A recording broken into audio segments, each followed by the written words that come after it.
High বন্ধুরা, আজ একটি নতুন ভিডিওতে তোমাদের সকলকে জানাই অনেক অনেক স্বাগত। আর হ্যাঁ, সকলকে জানাচ্ছি নতুন বছরের শুরুতেই আন্তরিক শুভেচ্ছা। হ্যাপি নিউ ইয়ার বন্ধুরা। সকলে আনন্দে কাটাও, সুস্থ সবল থেকো এবং নতুন নতুন গাছপালা নিয়ে আনন্দে থেকো এবং ছাদ বাগানটা সুন্দর করে গড়ে তোলো। তো বন্ধুরা, আজকের ভিডিওতে ফার্স্ট অফ অল আমরা যে বিষয়ের উপর কথা বলবো সেটা নিশ্চয়ই তোমরা ভিডিও টাইটেল এবং থাম্বনেল দেখে বুঝে গিয়েছো। হ্যাঁ বন্ধুরা, এই গাছটা কম বেশি টুকটাক সকল বাগানই করে থাকো, সেটা হচ্ছে অ্যাডেনিয়াম। তো আমার এই অ্যাডেনিয়ামটার বয়স মাত্র 1 বছর। অনেকে দেখে বলবে 1 বছরে এত বড় কটেক্স হয়েছে, এত ভালো গাছ, বড় গাছ। তো ভালো কিনা আমি জানি না, ভালোটা তোমাদের ওপর ছেড়ে দিলাম। আর এত বড় কি করে করলাম গাছটা, সেই রহস্যময় ব্যাপার তোমাদের সামনে আজকে তুলে ধরবো। তো বন্ধুরা, এখনো পর্যন্ত গাছটা ফুল দিয়ে যাচ্ছে, কিন্তু এবার মনে হচ্ছে গাছটা ডরমেন্সিতে যাচ্ছে, কারণ পাতা ইয়েলো ইয়েলো বা হলুদ হলুদ হয়ে আসছে। তো এর মতো অবস্থায় আমরা গাছটাকে কি করে আরও সুন্দর গ্রোথ করে নিতে পারি ডরমেন্সিতে যাওয়ার আগে, তা আজকের ভিডিওতে সম্পূর্ণ জানবো। তার আগে যে সকল দর্শক বন্ধু আজ ফার্স্ট টাইম আমার ভিডিওতে জুড়েছ, চ্যানেলে নতুন ভিজিট করছো, তাদের সকলকে বলবো অবশ্যই সাবস্ক্রাইব করে নাও। এবং পুরনো যে সকল ভিউয়ার্স রয়েছে তারা যদি এখনও সাবস্ক্রাইব করে না থাকো, অবশ্যই সাবস্ক্রাইব করে নিয়ে বেল আইকনটা অলে সেট করে দেবে, যাতে পরবর্তীকালে ভিডিওগুলি যখনই আমি আপলোড করবো তার নোটিফিকেশান তোমার কাছে হাতে সবার আগে পৌঁছে যায়। তোমাদের এই একটা সাবস্ক্রাইব আমাকে অনেক অনেক মোটিভেট করে নতুন নতুন ভিডিও বানানোর জন্য নতুন বছরের শুরুতে। তাই তোমাদের থেকে আশা করবো একটা সাবস্ক্রাইব এবং ভিডিওটি ভালো লাগলে অবশ্যই একটা লাইক করে দিও।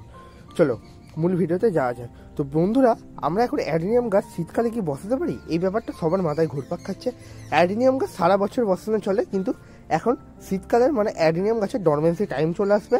অ্যাডেনিয়াম গাছ বেসিক্যালি মার্চের পর থেকে প্রচুর পরিমাণে ফুল দেওয়া স্টার্ট করে। এবছর গরম ছিল তাই ডিসেম্বরেও ফুল দিয়ে যাচ্ছে। আমার গাছটা দেখতেই পাচ্ছ ফুল রয়েছে কীরকম, এই একটা ফুল শুকনো হয়ে পড়ে যাচ্ছে। এইরকমভাবে টুকটাকভাবে গাছটার মধ্যে ফুল লেগেছিল, কিন্তু এখন যে ফুলের বার্ডগুলো ছিল এগুলো সব নতুন ফুলের বার্ড, কিন্তু বেশি ঠান্ডার কারণে গাছের বার্ডগুলি খারাপ হয়ে যাচ্ছে। এখন আমি কোনো রকমের ফাঙ্গিসাইড দিয়েও গাছটাকে বার্ডগুলোকে বাঁচানোর চেষ্টা করব না, কারণ এটা গাছের নিজস্ব একটা ওদের ব্যাপার থাকে, নিজস্ব মানে পরিবেশ চাই। গাছগুলো নিজস্ব পরিবেশে নিয়ে গাছটা ঠিকঠাকভাবে বেড়ে উঠছে, ওদের কোনো আমি ডিস্টার্ব করব না। এরকম যদি হয় তোমাদের গাছেও, তোমরা এখন কোনো রকমের খাবার দেবে না, পুরোপুরি খাবার স্টপ। যে খাবার চলছিল ধরো 10-24-26 হতে পারে, আবার অনেকে এনপিকে স্প্রে করছিলে বা 0050 দিচ্ছিলে, এবং সর্ষের খোল পচা তরল সার বা যে কোনো ধরনের লিকুইড তরল সার দিচ্ছিলে, সেইটা পুরোপুরি এখন স্টপ করে দাও। তো এমতো অবস্থায় আমরা বন্ধুরা খাবারটা তো স্টপ করবোই, তার সাথে সাথে আমরা এখন গাছটার মধ্যে তেমন কিছু একটা পরিচর্যা করব না যাতে গাছটার রুটে ক্ষতি হয়। মাটিটা কোনো রকমের খুঁড়বো না বা কিছু করব না। আমার রুট স্ট্রাকচারটা দেখে নাও, এটা একটা দেশি মানে সিঙ্গেল প্যাটেল গাছ, প্রচুর ব্রাঞ্চেস। গাছটা প্রধানত দেখতে সুন্দরের জন্য নেয়া। তোমরা যদি ডাবল প্যাটেল বা ট্রিপল প্যাটেলের ফুলগুলো দেখো, যেগুলো গোলাপ ফুলের মতো থোকা থোকা হয়, ওইগুলোতে এত পরিমাণে গাছের গ্রোথ এত সুন্দর হয় না এবং ফুলের পরিমাণটা কম হয়। তাই আমার এই গাছটা প্রচণ্ড প্রিয়। বেসিক্যালি আমি দেখেছি সকল বাগানিরাই অনেকে এই গাছটা করে থাকো, যতই মানে হাইব্রিড ভ্যারাইটি থাকুক না কেন। তো এই গাছগুলিতে আমরা এখন করব একটা কাজ, প্রধানত আমরা রিপোর্টিংটা করব ফেব্রুয়ারি এন্ড থেকে। তো এখন থেকে মাটিটা প্রিপেয়ার করে রেখে দিতে হবে। মাটিটা প্রিপেয়ারের ক্ষেত্রে আমরা এখন ইউজ করব 40% বালি। যেহেতু এই গাছটা মরু অঞ্চলের গাছ, আমাদের এই পরিবেশে মানিয়ে নিয়ে হচ্ছে, তাই আমাদেরকে এই গাছের পরিবেশ দিতে হবে। সেই জন্য আমরা 40% মাটি, 40% বালি ইউজ করব, তার সঙ্গে 20% মাটি, আর 40% নেব পুরনো গোবর সার, ভার্মি কম্পোস্ট সার, পুরনো গোবর সার। এই ইউজটা একবার করো, এই জিনিসটা একবার ইউজ করো, দেখবে খুব ভালো রেজাল্ট পাবে। আর 20% নেবো একটু বালি চালার পর যে পাথরগুলো পড়ে থাকে, মানে ছোট্ট ছোট্ট পাথর, এইরকম পাথর, এই দেখো এই যে পাথরটা পড়ে গেছে, এইরকম যে পাথরগুলো পড়ে থাকে সেইগুলো ইউজ করব। আর এর সাথে ইউজ করব হাড় গুঁড়ো, শিংকুচি আর বাদাম খোলে। একটা মিশ্রণ ভালো করে মিক্স আপ করে এক জায়গায় রেখে দেবো। সেইটা যখন আমরা গাছ বসাবো তার 1 সপ্তাহ আগে দিয়ে দেবো, আর এখন থেকে মাটিটা প্রিপেয়ার করে রাখবে। এই মতো গাছ করতে পারলে তোমাদের এই গাছটা খুব সুন্দর হবে। আমি এই মাটিটা তৈরি করে গাছটা বসিয়েছিলাম, তাতেই গাছটা খুব সুন্দর, এবং একটা সিজন ফুল হওয়ার পর আমি এখান থেকে কেটে দিয়েছিলাম। তো এই প্রুনিংয়ের ভিডিও যখন রিপোর্ট করব তারপরেই তোমাদেরকে দেখিয়ে দেবো। তো এই গাছটা রিপোর্ট করতে হবে যে একটা মানে চালি ডামের মতো জায়গায় বসানো ছিল, সেটা ফাটিয়ে দিয়েছে, গাছটা শিকড় ভালো রকমের ছেড়েছে। তো এখন আর কি করব গাছটার জন্য, এখন প্রধানত গাছে ফুল খসছে, ফুল খসে যায়।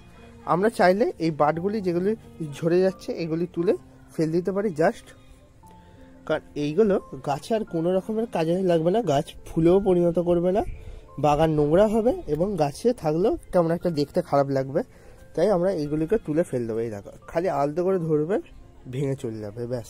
আর এখন অ্যাডেনিয়াম গাছ বসানোর ব্যাপারটা তোমরা মানে যেখান থেকে গাছ কেনো, বা যদি অ্যাডেনিয়াম গাছ পাও এখন থেকে কিনে রেখে দিতে পারো। তোমাদের ওয়েদার সেট আপ হয়ে গেলে জানুয়ারি এন্ড থেকে তোমরা লাগানো স্টার্ট করে দিতে পারো। জানুয়ারি তো পড়েই গেছে, জানুয়ারি মাস স্টার্ট হয়ে গেছে, আজকে 2 তারিখ, তাই এখন চারা কিনে নিতে পারো।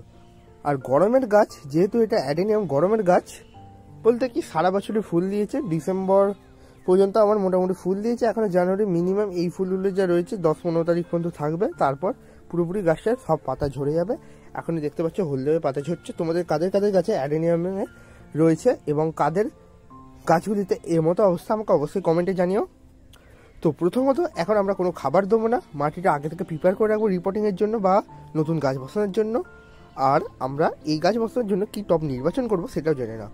তোমরা এই যে গাছটা দেখতে পাচ্ছ, এটা একটা শিউলি গাছ, এটা একটা 8 ইঞ্চি টব রয়েছে। তোমরা এইরকম টব ইউজ করতে পারো বা চালি টব ইউজ করতে পারো।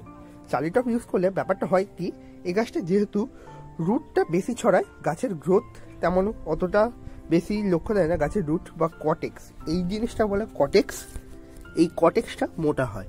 আর এখন জল দেওয়ার ব্যাপারটা তোমরা বুঝে ভেবে দেবে। কটেক্স বলতে গিয়ে আমার মনে পড়ে গেলে জল দেওয়ার ব্যাপারটা মিস হয়ে যাচ্ছিল। জল দিতে গেলে আমাদের প্রথমত এখন বেশি জল দিতে চলবে না। শীতকালে এই গাছে রুট পচতে পারে বা বেশি জল দেওয়ার কারণে রুট পচতে পারে। এরকম প্রেস করে দেখবে, যদি নরম মনে হয় তবেই জল দেবে, নাহলে জল দেওয়ার কোনো এখন দরকার নেই। তো জল দেওয়ার ব্যাপারটাও মাথায় রাখবে। তোমরা সপ্তাহে একবার করে দেখবে, একবার করে যখন গাছে জল দেবে তখন প্রেস করে দেখবে, যদি নরম নরম লাগে তখন জলটা দিয়ে দিও। আর বন্ধুরা, প্রথমত আমরা গাছটার সমস্ত পরিচর্যা এলাম। আর একটা পরিচর্যা রোগ পোকা। রোগ পোকা কি গাছটায় লাগে না? হ্যাঁ লাগে। এই দেখো এখানে একটা মিলিবাগ হয়েছে, মিলিবাগ বা লেদা পোকা এই গাছে লেগে থাকে, কিন্তু আবার অনেক সময় নাও হয়ে থাকে। এই গাছের পাতাও আবার অন্য গাছে আমরা ঔষধ হিসাবে প্রয়োগ করতে পারি। এই গাছটা মানে রাফ অ্যান্ড টাফ গাছ। যারা প্রধানত সময়ের অভাবে বাগান করতে পারো না, তারা এই গাছটা 2-1টা দিয়ে স্টার্ট করতে পারো। গাছটা লো মেনটেন্যান্স গাছ। প্রথমেই বললাম জল মিনিমাম সপ্তাহে 1বার বা 2বার দিলেই জল চলে, যেহেতু শীতকাল 1বার দিলেই যথেষ্ট, অল্প পরিমাণে জল দিলেও চলে যায় গাছ। আর প্রথমত এই গাছটা আমরা কীরকম এরিয়ায় রাখবো, গাছটা প্রথমত আমরা ফুল সানলাইটে খোলা ছাদের নিচে রাখবো। আর কোনো রকমের এখন খাবার দেবো না, এই পরিচর্যাটুকুই করো। আশা করবো তোমাদের গাছ খুব ভালো হয়ে উঠবে এবং গাছগুলি তোমরা মার্চে রিপোর্টিং করে ফেলো। আমি রিপোর্টিংয়ের ভিডিও দিয়ে দেবো, সেই মতো অবস্থা তোমরা রিপোর্টিং করে নেবে, দেখবে তোমাদের গাছ খুব সুন্দর হয়ে যাবে এবং গ্রোথ খুব ভালো হবে। এই গাছটা যদি তোমরা দেখো, গাছের হাইট এবং সাইজ থেকেও গেস করতেই পারবে না যে 1 বছরের পুরাতন গাছ। মানে মাত্র একটা সিজন আমি ফুল নিয়েছি, তারপরে গাছটা কারেন্ট কন্ডিশন এরকম। আর গাছটা আমি ছোট এনেছিলাম, খুব বেশি নেই, মানে যেরকম ছোট্ট গাছ, মানে স্যাপলিংস যেরকম বিক্রি হয় ওরকম জাস্ট ছোট্ট ছিল। তো এই ছিল আজকের ভিডিও। আশা করবো তোমাদের ভিডিওটা সকলেই ভালো লেগেছে। যদি ভালো লেগে থাকে অবশ্যই একটা লাইক করে দিও। যারা আমার চ্যানেলে ফার্স্ট টাইম ভিজিট করছো অবশ্যই সাবস্ক্রাইব করে নিও। আশা করবো তোমার পরবর্তীকালে ভিডিওগুলিতে এরকমভাবে সাপোর্ট জানাবে এবং আমার পাশে থাকবে, যাতে আমি তোমাদেরকে সম্পূর্ণ গার্ডেনিং রিলেটেড ভিডিও যতটা আমি জানি এবং যতটা জানছি ততটা তোমাদের কাছে তুলে ধরা।